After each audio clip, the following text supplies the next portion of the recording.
ये तो फैज़ा आपने बात कही ना कि उनको उनके रूट से जुदा नहीं करना जी।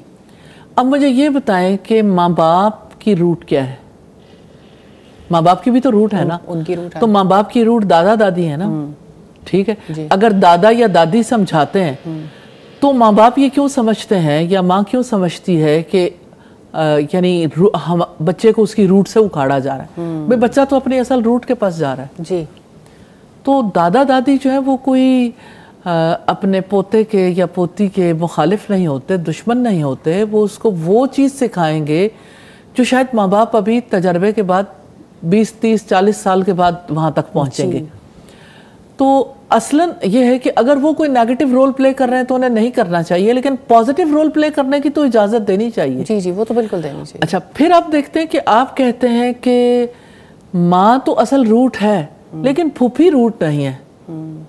भाई फूफी भी तो उसी शाख से है, उसी रूट से है।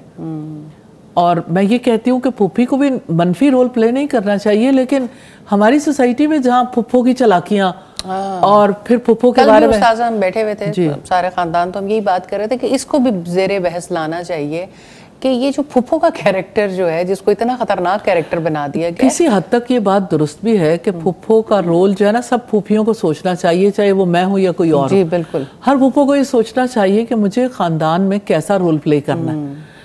तो मुझे लगता है कि फूफी की अजमत की दास्तानें भी सामने आनी चाहिए जी। जो फूफियाँ अच्छा रोल प्ले करती हैं। तो मुझे यूँ फील होता है कि खानदानों में फूफो के नेगेटिव कैरेक्टर को इतना ज्यादा हाईलाइट कर दिया गया कि फूफो का कोई बन गई और सारा इमेज ब्रेकिंग है, इमेज ब्रेकिंग है।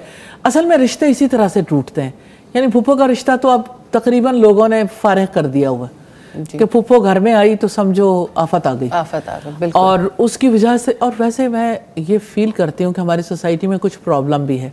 उसकी वजह ये कि समटाइम्स ऐसा होता है कि बेटी और दामाद के साथ ज़्यादा यानी इंक्लाइंड होता है माँ बाप, और अपने बेटे और बहू के बारे में उस तरह से जज्बात नहीं रखते। अभी किसी ने मैसेज भी भेजा था कि हमारे पेरेंट्स ने 7 साल मेरा बच्चा है या 8 साल का बच्चा है और एक दूसरा बच्चा भी है, हमें घर से निकाल दिया और हमारी जगह पे अपनी बेटी और दामाद को रख लिया। घर में रख लिया। तो ये बड़ा अनफॉर्चुनेट है, लेकिन ये है इसी सोसाइटी का वाकया। मैं ये समझती हूँ कि सोसाइटी के पास रिश्तों को बैलेंस सीखना पड़ेगा। सोल्यूशन किताबुल्लाह व सुन्नती, अल्लाह की किताब और रसूलुल्लाह की सुन्नत जी। अगर उस पे आएंगे तो उसी से ही ये कॉन्फ्लिक्ट रिजॉल्व होंगे, बल्कि कॉन्फ्लिक्ट पैदा ही नहीं होंगे।